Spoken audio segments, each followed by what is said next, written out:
श्लोक संख्या 174 से 218। दूती, जम्बुक और आषाढ़भूति की कथा। किसी निर्जन स्थान में एक मंदिर था। उसमें देव शर्मा नाम का एक सन्यासी रहता था। उसके पास अनेक सज्जनों द्वारा दिए गए वस्त्रों के बेचने से कुछ समय के बाद बहुत अधिक धन इकट्ठा हो गया था। इससे वह किसी का विश्वास नहीं करता था। दिन रात उस धन को अपनी कांख में दबाए रखता था, अथवा यह ठीक ही कहा गया है, धन के कमाने में दुख, उसकी रक्षा करने में दुख, धन की आमदनी होने में दुख तथा उसके खर्च करने में भी दुख। इस प्रकार इस दुखदायी धन को धिक्कार है। इसके बाद दूसरे का धन ले लेने वाले आषाढ़भूति नाम के एक ठग ने उसकी कांख में उस धन को देखकर विचार किया कि मैं कैसे इसके धन को हड़प लूं, अपहरण कर लूं। कठोर पत्थरों से बनी इस मंदिर की दीवारों में सेंध नहीं लगाई जा सकती। अधिक ऊंचा होने के कारण द्वार में प्रवेश नहीं किया जा सकता। अतः इसे छल भरी बातों में से विश्वास दिलाकर मैं इसका छात्र बन जाऊं, जिससे यह विश्वस्त होकर कदाचित मेरे हस्तगत हो जाए, मेरे अधीन हो जाए। कहा भी गया है, तृष्णा न रखने वाला, इच्छा न रखने वाला व्यक्ति धनवान नहीं बन सकता। काम वासना रहित पुरुष श्रृंगार प्रिय नहीं होता। मूर्ख व्यक्ति हित की बातें नहीं करता और स्पष्टवादी व्यक्ति धूर्त नहीं हो सकता। ऐसा निश्चय करके उसके पास जाकर ओम नमः शिवाय कहकर साष्टांग प्रणाम करके विनम्रता के साथ कहा, भगवान, यह संसार तत्वहीन है। जवानी पहाड़ी की नदी के वेग के समान अत्यंत तीव्र गति वाली है। जीवन घास फूस की आग की तरह क्षण मात्र है। भोग विलास शरतकालीन बादलों की छाया के समान रसहीन है। और मित्र, पुत्र, स्त्री, सेवक आदि का संबंध स्वप्न के समान असत्य है, झूठा है। यह मैंने भली भांति जान लिया है। अतः क्या करने से मैं संसार रूपी समुद्र से पार हो सकूंगा? यह सुनकर देव शर्मा ने आदर के साथ कहा, पुत्र, तुम धन्य हो, क्योंकि युवा अवस्था में ही तुमने इस संसार का वैराग्य भाव उत्पन्न हो गया है, सन्यासी भाव उत्पन्न हो गया है। कहा भी गया है, युवा अवस्था में ही जो पुरुष शांत, इंद्रियों से लालायित नहीं रहता है, वही शांत कहा जाता है। धातुओं के क्षुण हो जाने पर, इंद्रियों के असमर्थ हो जाने पर किस पुरुष में वैराग्य नहीं आ जाता? अर्थात सभी वैरागी बन जाते हैं। महापुरुषों की वृद्धावस्था पहले मन में आती है, फिर उसका प्रभाव शरीर पर पड़ता है। अर्थात महापुरुष वृद्ध होने के पहले ही विरक्त हो जाते हैं, किंतु दुष्टों की वृद्धावस्था पहले शरीर में आती है और उसका प्रभाव उसके मन पर कभी नहीं पड़ता। अर्थात दुष्ट बुढ़ापे में भी विषयों से विरक्त नहीं हो पाते हैं। और जो मुझसे संसार सागर से पार जाने का उपाय पूछ रहे हो, तो सुनो। चाहे शूद्र हो या कोई भी हो, यहाँ तक कि चंडाल भी क्यों ना हो, यदि वह शिव मंत्र ओम नमः शिवाय से दीक्षित होकर जटा धारण कर लेता है तथा शरीर में भस्म रमा लेता है, वह साक्षात शिव स्वरूप हो जाता है। जो व्यक्ति स्वयं ओम नमः शिवाय से अभिमंत्रित करके एक फूल भी शिवलिंग पर चढ़ा देता है, फिर वह जन्म ही नहीं लेता, अर्थात जन्म मृत्यु के बंधन से मुक्त हो जाता है। यह सुनकर आषाढ़भूति ने उसके चरणों को पकड़कर विनम्रता के साथ कहा, हे भगवान, दीक्षा देकर मुझ पर कृपा कीजिए। देव शर्मा ने कहा, पुत्र, मैं तुम्हारे ऊपर कृपा करूंगा, किंतु रात्रि के समय तुम मंदिर के भीतर मत आना, क्योंकि सन्यासियों के लिए एकांत ही प्रशंसनीय होता है। यही तुम्हारे लिए और मेरे लिए भी अच्छा है। कहा भी गया है, कुमंत्रणा, गलत बातचीत करने से राजा, गलत संगत से सन्यासी, लाड़ प्यार से पुत्र, स्वाध्याय न करने से ब्राह्मण, कुपुत्र से वंश, दुष्टों की सेवा से सदाचार, अनीति से संपत्ति, अहंकार करने से जीवन, देखभाल न करने से खेती बाड़ी तथा असावधानी से धन का नाश हो जाता है। इसलिए तुम्हें व्रत ग्रहण करने के पश्चात मंदिर के द्वार पर स्थित घास की झोपड़ी में सोना पड़ेगा। उसने कहा, भगवान, मैं आपके आदेश के अनुसार ही कार्य करूंगा। मेरा अभिप्राय तो यही है कि परलोक में मेरा कल्याण हो। इसके पश्चात कुटी में सोने की सहमति लेकर देव शर्मा ने कृपा करके शास्त्र विधि के अनुसार उसे अपना शिष्य बना लिया। उसने भी हाथ पैर दबाने आदि सेवा से उसे संतुष्ट कर दिया। इतना होने पर भी वह सन्यासी अपनी कांख से धन की पोटली बाहर नहीं करता था। इस प्रकार कुछ समय बीत जाने से आषाढ़ भूति ने विचार किया, यह तो किसी प्रकार भी मेरे विश्वास में नहीं आ रहा है। तो क्या दिन में ही इसे शस्त्र से मार डालूं या विष दे दूं अथवा पशुवत आचरण करके इसका गला घोट दूं। जिस समय वह इस प्रकार विचार कर रहा था, उसी समय देव शर्मा के शिष्य का पुत्र किसी गांव से निमंत्रण देने के लिए आया। उसने कहा कि भगवान, यज्ञोपवीत संस्कार कराने के लिए मेरे घर आइएगा। यह सुनकर देव शर्मा ने आषाढ़ भूति के साथ प्रसन्न चित्त से प्रस्थान किया। कुछ दूर जाने के बाद आगे एक नदी पड़ी। उसे देखकर धन की पोटली को कांख से निकालकर अपनी गुदड़ी के बीच में भली भांति छिपाकर उसने स्नान किया और देव पूजा करने के पश्चात आषाढ़ भूति से कहा, आषाढ़ भूति, जब तक मैं मल त्याग करके लौट ना आऊं तब तक योगेश्वर भगवान शिव की इस गुदड़ी को सावधानी से देखते रहना। ऐसा कहकर चला गया। आषाढ़ भूति भी उसके आंख से ओझल होते ही धन की पोटली लेकर चलता बना। देव शर्मा छात्र के गुणों से प्रसन्नचित होने के कारण विश्वस्त होकर मल त्याग के लिए बैठा ही था कि उसने सुनहरे रोंों वाले भेड़ों को आपस में लड़ते हुए देखा। क्रोध में भरे हुए दो भेड़े पहले एक दूसरे से कुछ दूरी पर चले जाते, फिर बड़े वेग से आकर एक दूसरे के मस्तक पर प्रहार कर रहे थे, जिससे बहुत रक्त निकल रहा था। जीभ के स्वाद की लालच से रक्त का स्वाद लेने के लिए कोई एक गीदड़ उन दोनों की लड़ाई के बीच में जाकर उस रक्त को चख रहा था। देव शर्मा ने उसे देखकर विचार किया कि यह गीदड़ महामूर्ख है। मैं तो ऐसा सोच रहा हूँ कि यदि कहीं यह दोनों की चपेट में पड़ गया तो निश्चय ही मर जाएगा। कुछ ही क्षण के बाद वह गीदड़ रक्त का स्वाद लेने की लालच में ज्यों ही उन दोनों के बीच में पहुंचा, त्यों ही उन दोनों के सिर के बीच में पड़कर मर गया। देव शर्मा उस गीदड़ के प्रति मन ही मन शोभ करते हुए धन की पोटली लेने के उद्देश्य से धीरे धीरे वहां से चला, किंतु जब आषाढ़ भूति को वहां नहीं पर देखा तो झटपट सोच से निवृत्त होकर गुदड़ी को टटोलने लगा, जिससे उसे धन की पोटली नहीं दिखाई पड़ी।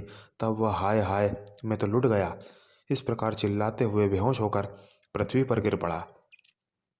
कुछ देर बाद होश आने पर फिर उठकर आहें भरने लगा। हे आषाढ़ भूति, मुझे धोखा देकर तुम कहाँ चले गए? मेरी बातों का उत्तर दो।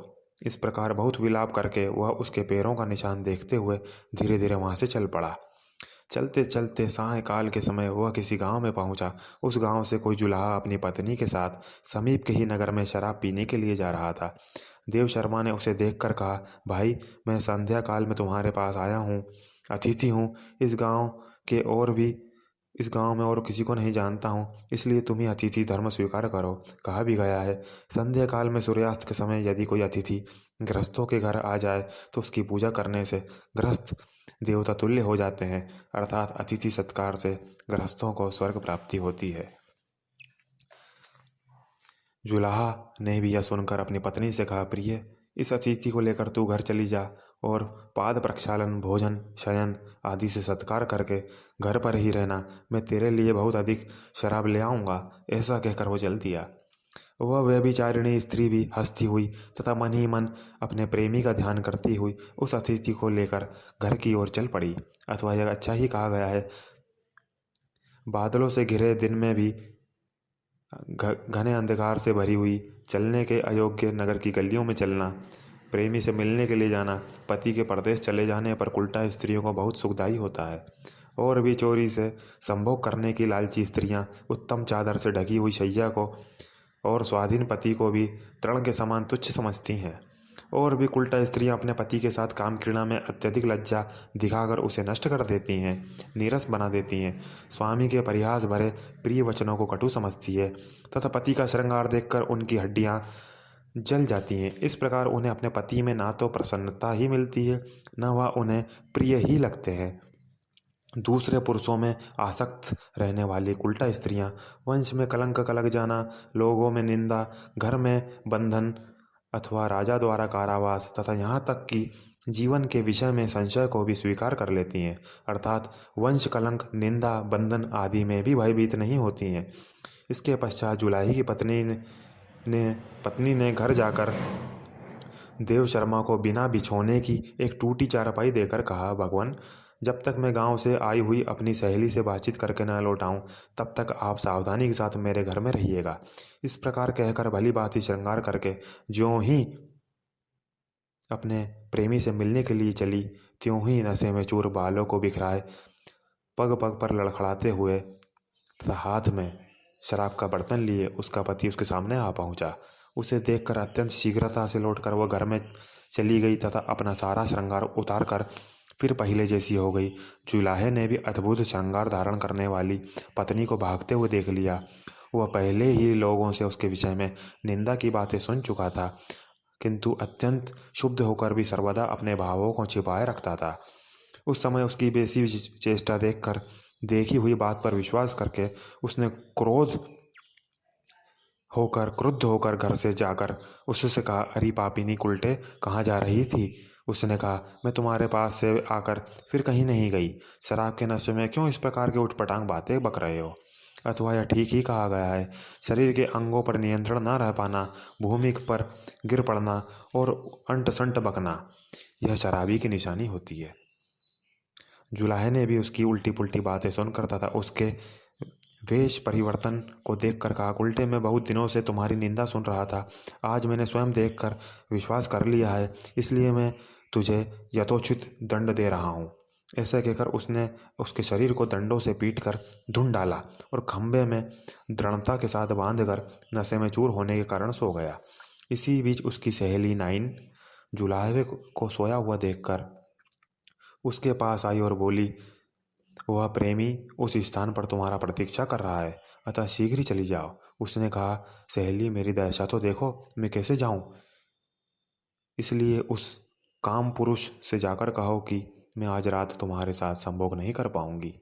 नाइन ने कहा, सखी ऐसा मत कहो, कुल्टा का यह धर्म नहीं है। कहा भी गया है, जिन कुल्टाओं में ऊंट के समान विषम स्थान में भी स्थित स्वादिष्ट फल कुल्टा के पक्ष में प्रतिकूल परिस्थितियों में भी दूसरे पुरुष समागम जन्य आनंद की प्राप्ति के लिए उद्योग करने का दृढ़ निश्चय होता है। मैं उन्हीं कुल्टाओं का जन्म प्रशंसा के योग्य मानती हूँ।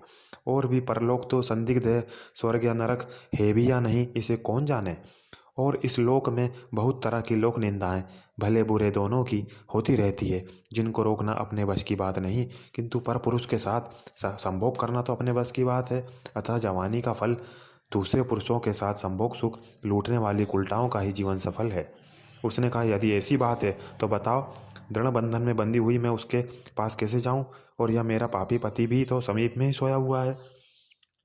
नाइन ने कहा, सखी यह तो नशे में बेसुध है, सूरज की किरणों का स्पर्श पाकर ही जगेगा, इसलिए मैं तुम्हारा बंधन खोल देती हूँ। तुम मुझे अपने स्थान पर बांधकर शीघ्रता से उस प्रेमी को संतुष्ट करके चली आओ। उसने कहा, ऐसा ही करो। इसके पश्चात उस नाइन ने अपनी सहेली को बंधन से मुक्त करके तथा उसके स्थान में अपने को बंधवा कर उसे उसके प्रेमी के पास भेज दिया। इतना सब हो जाने पर कुछ देर बाद उठकर नशा उतर जाने से कुछ कुछ क्रोध रहित होकर जुलाहे ने कहा, अरे कटुवाणिनी, यदि आज से कभी घर के बाहर नहीं निकलोगी और ना कठोर बातें ही कहोगी तो मैं तुम्हें बंधन से मुक्त कर दूंगा। नाइन ने भी स्वर भेद के भय से सब कुछ भी नहीं कहा। तब उसने बार बार उससे वही बात दोहराई। जब उसने कोई भी उत्तर नहीं दिया तब उसने क्रुद्ध होकर तेज हथियार से उसकी नाक काट दी और कहा, अरे उल्टे, इसी प्रकार बंधी हुई पड़ी रहो, अब मैं तुम्हारी खुशामद नहीं करूँगा। ऐसा कहते हुए वह फिर सो गया। धन नष्ट हो जाने से भूख प्यास से व्याकुल देव शर्मा भी नींद न आने के कारण यह सब देखता रहा। उस जुलाहे की स्त्री ने भी देवदत्त के साथ जी भरकर संभोग सुख का अनुभव करके कुछ ही समय बाद अपने घर जाकर नाइन से कहा, अरे तुम्हारी कुशल तो है ना, तुम अच्छी तो हो ना? यह पापी मेरे जाने के बाद उठा तो नहीं था? नाइन ने कहा, नाक के अतिरिक्त शरीर के सभी अंग कुशल हैं, इसलिए शीघ्र ही मेरा बंधन खोल दो ताकि यह मुझे देख ना सके और मैं अपने घर चली जाऊं। ऐसा हो जाने पर फिर जुलाहे ने जग कर कहा, अरे उल्टे, अब भी क्यों नहीं बोलती है? क्या कान काटने का भी दंड दूं? तब उसने क्रोध और तिरस्कार के साथ कहा, अरे महामूर्ख, तुम्हें धिक्कार है। भला मेरी जैसी सती को फटकारने अथवा अंगहीन करने में कौन समर्थ हो सकता है? अतः सभी लोकपाल भी सुन लें। सूर्य चंद्र वायु अग्नि आकाश भूमि जल मन यम दिन रात दोनों संध्याएं और धर्म मनुष्य के आचरणों को जानते हैं। इसलिए यदि मुझ में सती हो जाने और मैंने मन से भी दूसरे पुरुषों को चाहना ना की हो तो देवता मेरी नाक को पहले जैसी ही कर दें। अथवा यदि मेरे हृदय में उन्हें दूसरे पुरुषों के प्रति आसक्ति का कुछ भी संदेह हो तो मुझे भस्म कर दें। ऐसा कहकर उसने फिर उससे कहा, अरे दुष्ट, देख, मेरी सतीत्व के प्रभाव से मेरी नाक फिर वैसे ही हो गई। इसके बाद उसने जलती हुई लकड़ी देकर देखा तो उसे पहले जैसी नाक और पृथ्वी पर अत्यधिक रक्त बिखरा दिखाई पड़ा। तब आश्चर्यचकित होकर उससे बंधन मुक्त कर दिया और शैया पर बिठाकर सैकड़ों प्रिय बातों से उसे संतुष्ट किया। देव शर्मा ने भी उन सभी घटनाओं को देखकर आश्चर्य के साथ कहा, शंभुक, नमुची, बलि और कुंभी नसी के पुत्र लवणासुर में जितनी माया, छल कपट पाई जाती है, स्त्रियां उन सभी को जानती हैं। ये स्त्रियां समय के अनुसार हंसने वालों के साथ हंसती हैं, रोने वालों के साथ रोती हैं और अपने प्रति प्रेम ना रखने वालों को प्रिय वाक्यों से अपने अधिकार क्षेत्र में ले लेती हैं। दैत्य गुरु शंकराचार्य जिन शास्त्रों को जानते हैं तथा देवगुरु बृहस्पति जिस शास्त्र को जानते हैं, वे स्त्री बुद्धि की अपेक्षा कोई विशिष्ट स्थान नहीं रखता है। अतः स्त्रियों को मर्यादा के भीतर कैसे रखा जा सकता है। जो स्त्रियां झूठ को सत्य, सत्य को झूठ कर देती हैं, धैर्यवान बुद्धिमान पुरुष इस संसार में भला उनकी रक्षा कैसे कर सकते हैं। दूसरे स्थान पर कहा गया है, स्त्रियों के प्रति अत्यंत आसक्ति नहीं रखनी चाहिए और ना तो उनके बढ़ते हुए बल की ही कामना करना चाहिए, क्योंकि अत्यंत आसक्त पुरुषों के साथ उन पर वे प्रभाव जमा लेने वाली स्त्रियां उसी प्रकार खेल खेलती हैं जैसे लोग कटे हुए पंख वाले कौवों के साथ खेलते हैं। स्त्रियां सुंदर मुख से मुग्ध कर लेने वाली वाणी बोलती हैं, किंतु तीव्र हृदय से आसक्त पुरुषों के मर्म पर आघात पहुंचाती हैं, क्योंकि उनकी वाणी में मधुरता किंतु हृदय में जहर होता है। इसलिए थोड़े से सुख द्वारा ठगे गए पुरुष उनके अधरों को उसी प्रकार चूसते और हृदय में मुष्टिका द्वारा ताड़न करते हैं जिस प्रकार मधु का लोभी भ्रमर कमल की पंखुड़ियों का रस लेता है और उसके बीच के भाग को पैरों से कुचलता है। और भी स्त्रियों के स्तनों में कठोरता, नेत्रों में चंचलता, वाणी में झूठ, बालों में कुटिलता, बातचीत में अल्पता, नितंबों में स्थूलता, हृदय में भीरुता, पति के प्रति कहे गए कथन में छल कपट का व्यवहार दिखाई देता है। यद्यपि कठोरता, चंचलता आदि युक्त सभी बातें दोष में गिनी जाती हैं, किंतु ये सभी दोष स्त्रियों में स्थित होने के कारण उनके गुण माने जाते हैं। अतः वे क्या कभी मनुष्यों की प्रिया हो सकती हैं, मनुष्य की प्रिय हो सकती हैं।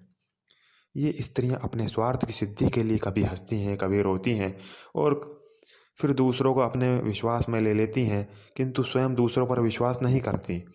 इसीलिए कुलीन तथा अच्छे पुरुष को चाहिए कि वे उन्हें मरघट की हाड़ी के समान अपवित्र समझकर छोड़ दे। बिखरे हुए बालों, गर्दन के बालों के कारण भयंकर मुख वाले शेर, अत्यधिक मद से सुशोभित मत वाले हाथी तथा प्रतिभाशाली एवं युद्ध में कुशल वीर पुरुष भी स्त्री के पास पहुंचते ही अत्यंत कायर बन जाते हैं। जब तक स्त्रियां यह नहीं जान लेती कि यह पुरुष मुझ पर आसक्त हो गया है, तब तक वह उसके मन के अनुसार व्यवहार करती रहती है, किंतु जब उन्हें ज्ञात हो जाता है कि वह पुरुष काम के फंदे में फंस गया है, तब वे मांस के लोभ में फंसी हुई मछली के समान खींचकर अपने अधीन करके उसे विवश कर देती है। समुद्र की लहरों के समान चंचल स्वभाव वाली तथा संध्याकालीन बादलों के समान क्षण मात्र के लिए ही प्रेम दिखाने वाली स्त्रियां अपनी अभिलाषा पूरी कर लेने के बाद, पुरुष द्वारा अपना स्वार्थ सिद्ध हो जाने के बाद उस पुरुष को निचोड़े हुए महावर के समान छोड़ देती हैं। झूठ, साहस, माया, छल कपट, मूर्खता, अत्यंत लोभ, अपवित्रता और कठोरता ये स्त्रियों के स्वाभाविक दोष हैं, स्वाभाविक गुण हैं। स्त्रियां पुरुषों को मोहित करती, काम वासना से उन्मत्त बना देती हैं, ठग लेती हैं, अपमानित करती हैं, उनसे संभोग सुख प्राप्त करने के बाद अंत में उन्हें दुखी बना देती हैं। इस प्रकार कुटिल नेत्रों वाली स्त्रियां पुरुषों के सरल हृदय में घुसकर क्या सभी प्रकार का अनर्थ नहीं करती हैं। गुंजा फल के समान भीतर से विषैली तथा बाहर से मधुर मनोहर रूप वाली इन स्त्रियों का निर्माण किसने कर दिया। इस प्रकार सोच विचार करके उस सन्यासी की वह रात बड़े ही कष्ट के साथ कटी। उधर वह नाक कटी हुई दूती नाइन अपने घर जाकर विचार करने लगी कि अब इस समय मुझे क्या करना चाहिए, इतने बड़े दोष को कैसे छिपाना चाहिए। वह इस प्रकार सोच ही रही थी कि इतने में ही राजकुल में रात भर निवास करने वाला उसका पति प्रातःकाल ही अपने घर आ पहुंचा और दरवाजे पर से ही अनेक नागरिकों का बाल बनाने की जल्दी में उसने उस दूती नाइन से कहा, पत्नी शीघ्र ही छुरे की पेटी ले आओ ताकि मैं बाल बनाने चला जाऊं। उस नक्कटी ने कार्य की अधिकता का बहाना करके घर के भीतर से ही छुरे की पेटी से एक छुरा निकाल कर उसकी ओर फेंक दिया। नाई ने जल्दी के कारण उस छुरे को देखते ही गुस्सा होकर उस छुरे को उसकी ओर फेंक दिया। उस दुष्टा ने दोनों हाथ उठाकर चिल्ला चिल्ला कर लोगों को बुलाने की नीयत से घर से बाहर आकर कहना प्रारंभ कर दिया, देखो इस पापी ने मुझ जैसी अच्छी साध्वी की नाक काट डाली, इसलिए मेरी रक्षा करो, मेरी रक्षा करो। इसके पश्चात सिपाहियों ने वहां पहुंचकर नाई को डंडे से खूब पीटा और उसे बांधकर उस नक्कटी के साथ न्यायाधीश के पास ले जाकर कहा, हे न्यायाधीशों, आप लोग ध्यान से सुनिए, इस नाई ने इस निर्दोष स्त्री को विकलांग बना दिया है, इसलिए जैसा उचित हो वैसा कीजिए। इतना कहने पर सभ्यों ने कहा, अरे नापित, तुमने किस लिए अपनी पत्नी की नाक काट डाली है? क्या इसने दूसरे पुरुषों की इच्छा की है या प्राणनाश की चेष्टा की है अथवा चोरी की है? इसलिए इसका अपराध तो बताओ। डंडे की चोट से नाई के शरीर में अत्यंत पीड़ा हो रही थी, जिससे वह कुछ न कह नहीं सका। तब उसे चुप देखकर न्यायाधीशों ने कहा कि सिपाहियों का कहना सत्य लग रहा है, यह पापी है, इसने दोष रहित बेचारी को नाक अंग रहित कर दी, नाक काट दी। कहा भी गया है, दुष्कर्म करने के पश्चात अपने कर्मों से भयभीत पुरुष का कंठ स्वर बदल जाता है, मुख का रंग फीका पड़ जाता है, आंखों में शंका का भाव दिखाई पड़ने लगता है तथा उसका तेज नष्ट हो जाता है और भी अपराधी पुरुष लड़खड़ाते हुए चलता है, उसके मुख का रंग फीका पड़ जाता है, ललाट पर पसीने की बूंदें आ जाती हैं तथा उसका गला रूंध जाता है, जिससे वह स्पष्ट बात नहीं कर पाता है। दुष्कर्म करने के पश्चात सभा में पहुंचने पर मनुष्य आंखें नीची करके बोलता है, इसलिए निर्णय करने वाले कुशल व्यक्तियों को चाहिए कि वे इन लक्षणों के सावधानी के साथ पापी का पता लगा लें। और भी जो व्यक्ति सभा में प्रसन्नमुख हर्ष के साथ स्पष्ट वाणी में क्रोधपूर्ण दृष्टि एवं गर्व के साथ क्रुद्ध होकर बोलता है, वह पवित्र निर्दोष होता है। अतः यह लक्षणों से दुराचारी दिखाई पड़ रहा है, यह स्त्री को नाक काटकर अपमानित करने के कारण मार डालने योग्य है, इसे सूली पर चढ़ा दो। इसके पश्चात उसे जहाँ फांसी दी जाती है उस स्थान की ओर ले जाते हुए देखकर देव शर्मा ने उन न्यायाधीशों के पास आकर कहा, यह बेचारा नाई अन्यायपूर्वक मारा जा रहा है, यह साधुओं जैसा अच्छा व्यक्ति है, इसलिए मेरी बात सुनिए। और उसने पूरा वृत्तांत सुना दिया। यह सुनकर उन न्यायाधीशों ने कहा, भगवान यह कैसी कथा है? तब देव शर्मा ने उन तीनों की कथा विस्तार के साथ सुना दी, जिसे सुनकर आश्चर्यचकित होकर उन न्यायाधीशों ने नाई को छोड़ दिया और आपस में कहना प्रारंभ कर दिया, अरे ब्राह्मण, बालक, स्त्री, तपस्वी और रोगी अवध्य होते हैं, अर्थात इन्हें मृत्युदंड नहीं दिया जाता है। बड़े से बड़ा पाप करने पर भी इनका अंग भंग करना ही शास्त्र का विधान है। अतः इसकी नाक तो अपनी करनी से कट ही चुकी है, अब राजदंड के रूप में इसके कान भी काट देने चाहिए। ऐसा हो जाने पर देव शर्मा ने अपने धन नाश का सारा शोक भूल कर फिर अपने मंदिर में चला गया, इसलिए मैं कहता हूँ इत्यादि। कर्कट ने कहा, ऐसी स्थिति के उत्पन्न हो जाने पर हम दोनों को क्या करना चाहिए? दमनक ने कहा, ऐसे समय में भी मेरी बुद्धि जाग उठेगी, जिससे मैं संजीवक को स्वामी से अलग कर दूंगा, क्योंकि कहा भी गया है, धनुर्धारी द्वारा चलाया गया बाण चाहे किसी को मारे या ना मारे, किंतु नीतिज्ञ द्वारा प्रयुक्त बुद्धि राजा के साथ ही समस्त राष्ट्र का विनाश कर देती है। इसलिए मैं छल कपट द्वारा गुप्त रूप से षड्यंत्र रचकर उसको स्वामी से अलग कर दूंगा। कर्कट ने कहा, भाई यदि तुम्हारे छल कपट को संजीवक अथवा पिंगलक ने जान लिया तो निश्चित रूप से हम दोनों की जान चली जाएगी। उसने कहा, भाई ऐसा मत कहो, आपत्ति काल में भाग्य या विधाता के प्रतिकूल हो जाने पर भी नीतिज्ञ को अपनी बुद्धि का प्रयोग करना ही चाहिए। प्रयत्न नहीं छोड़ना चाहिए, क्योंकि जैसे घुन द्वारा काठ में छेद करने से अक्षर बन जाते हैं, उसी प्रकार देव योग से बुद्धि द्वारा साम्राज्य भी प्राप्त हो जाता है। कहा भी गया है, भाग्य या विधाता के प्रतिकूल हो जाने पर भी पुरुष को धैर्य नहीं छोड़ना चाहिए, क्योंकि धैर्य धारण करने से कदाचित उसे इष्ट की प्राप्ति हो जाए। समुद्र में जहाज के डूब जाने पर भी जहाज से व्यापार करने वाले व्यापारी धैर्य धारण करके फिर व्यापार करने का प्रयत्न तो करते ही हैं। और भी उद्योग में लगे हुए पुरुष को इस संसार में निरंतर लक्ष्मी की प्राप्ति होती रहती है, किंतु कायर व्यक्ति बैठे बैठे देव देव चिल्लाया करते हैं। इसलिए भाग्य को लात मारकर अपनी पूरी शक्ति के साथ पुरुषार्थ करना चाहिए, और प्रयत्न करने पर भी यदि कार्य सिद्ध ना हो तो प्रयत्न में होने वाली त्रुटि को खोज करना चाहिए। अतः इस प्रकार समझ बूझकर अपनी गूढ़ बुद्धि के प्रभाव से मैं उन दोनों को एक दूसरे से इस प्रकार अलग कर दूंगा कि वे इसे समझ ही नहीं पाएंगे। कहा भी गया है, भली भांति समझ बूझ कर किए गए कपट का अंत ब्रह्मा भी नहीं जान पाते हैं। जैसे विष्णु रूप धारण करके एक जुलाही ने राजकन्या से संभोग किया, रमण किया। करकट ने कहा, यह कथा कैसी है? उसने कहा, जिसे हम आने वाले वीडियो में सुनेंगे। धन्यवाद।